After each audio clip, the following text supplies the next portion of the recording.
दर्शकवृन्द दुर्गा प्रसाई आफै गाडी चलाएर अगाडि बढ्दै हुनुहुन्छ।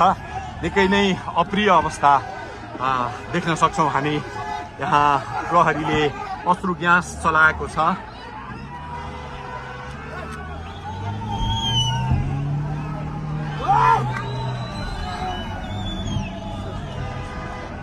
यो तीनकुनेको सडक हो, तीनकुने क्षेत्र हो। उहाँ आफै आन्दोलनकारीहरूलाई आफै गाडी चलाउँदै अगाडि बढिराख्नु भएको छ। हामी दुर्गा प्रसादसँगै अगाडि बढिरहेका छौँ।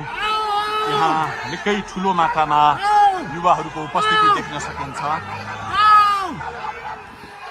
निकै ठुलो मात्रामा युवाहरूको उपस्थिति, प्रहरीको बार तोडेर दुर्गा प्रसाई आफै अगाडि बढ्दै हुनुहुन्छ। प्रहरीलाई गाडीले पेलेर दुर्गा प्रसाई अगाडि बढ्दै हुनुहुन्छ। हामी दुर्गा प्रसाईसँगै अगाडि बढ्दैछौँ। कहाँ कसैले रोक्न सक्ने अवस्था छैन। दर्शकवृन्द प्रहरीलाई दुर्गा प्रसाई पेलेर अगाडि बढिराख्नु भएको छ। प्रहरी गाडीको चाबी खोज्न लागि परेको छ र दुर्गा प्रसाईले प्रहरीको एक लेयर तोडिसक्नु भएको छ र अब अगाडि सशस्त्र प्रहरीको टोली रहेको छ। उहाँ अगाडि बढिराख्नु भएको छ। यो गाडीमाथि प्रहरीले अन्धाधुन्दा लाठीचार्ज गरिरहेको छ।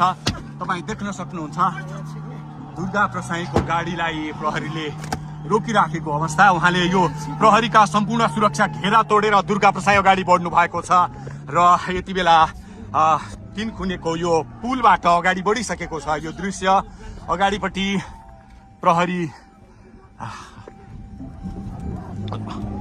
प्रहरीका यी घेरा तोडेर दुर्गा प्रसाई अगाडि बढिराख्नु भएको छ। हामी दृश्य देख्न सक्छौँ।